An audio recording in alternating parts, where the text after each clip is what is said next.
Hello, folks. I'm Ken Weene, co-author of The Rightful King. My fellow author, Umar Abdul, is Nigerian, and he and I worked on this online to create this play. And tonight he cannot be with us because of the internet issues in Nigeria. We are going to be reading one scene, scene 6 from the play. It is a crossroads scene, and both Umar and I, being great lovers of the Greek tragedies, thought that one of our favorite things to do would be to include a crossroads scene. So scene 6 of The Rightful King.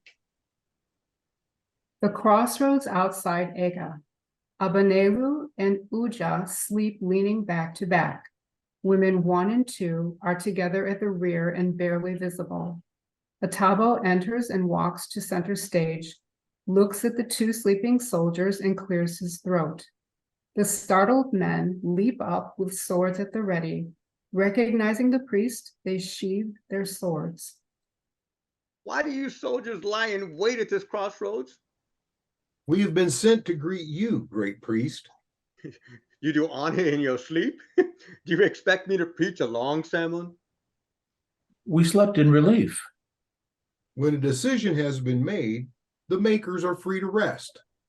And what momentous decision have you made? Abenelu, Uja, and Atabo freeze. The spotlight picks up the 2 women.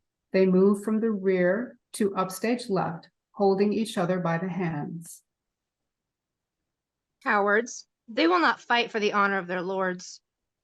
For the honor of their usurpers. They came as enemies and now are co-conspirators. ready to do battle with truth.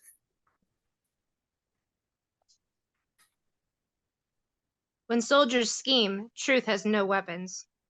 When men scheme, truth has no weapons. The women freeze as spotlight fades. The stage is flooded with light.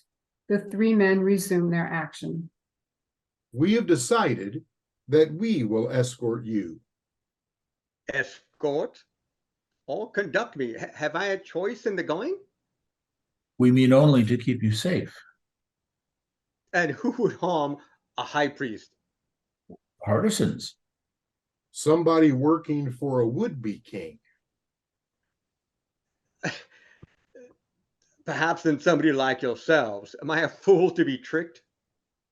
To accept a courtesy is not to be a fool. If you carry a heavy load, it is our duty to help lift it. My load is not yours to carry. The last time I checked, you were ready to fight one another. Why now do you want to work together? Why? To keep our heads upon our necks. In such endeavor, we now work together. To that point, I hope you're not asking to know what is not meant for your ears. Eyes of the gods, we are not asking for too much. We want to know the direction of the rising moon.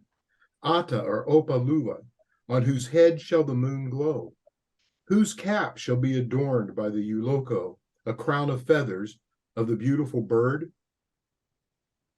Of what value is it to you if you know? It is the fear of what tomorrow brings that makes the tortoise carry his house wherever he goes.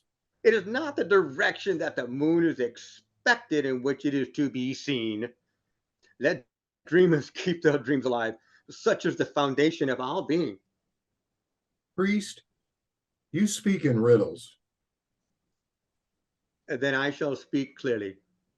Back to your post. Do your duties and yours will be honor. Don't think to carry the load that is not yours. Still, we must ask for the sake of our heads. Is there nothing you can tell us of the oracle? When King Kwara ascended the throne, he sent me to consult the oracle. Her words were, from the dead daughter of a disappeared king, a mighty lineage will arise. This time again, she spoke those words, and added these of equal puzzlement. A great king carries his crown upon his back.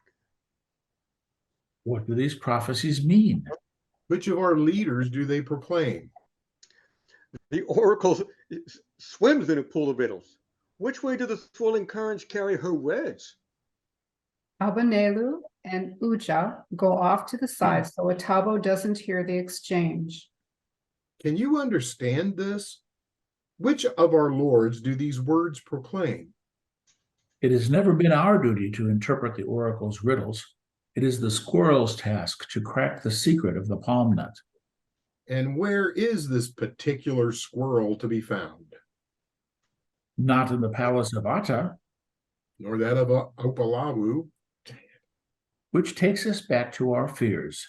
Whoever sees him first will try to manipulate the message of the oracle.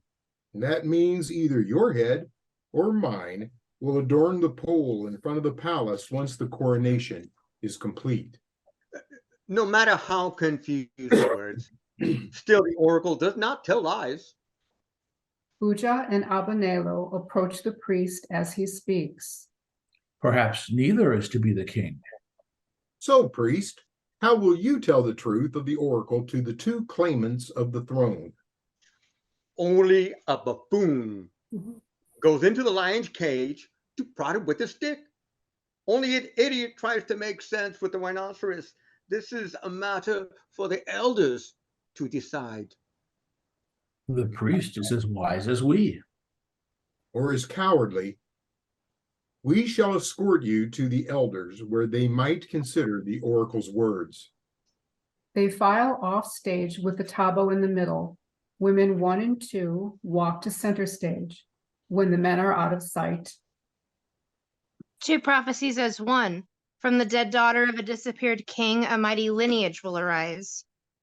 A great king carries his crown upon his back. Let us go. There is no beginning that does not come to an end. We shall see the end of this. they exit. Okay, good.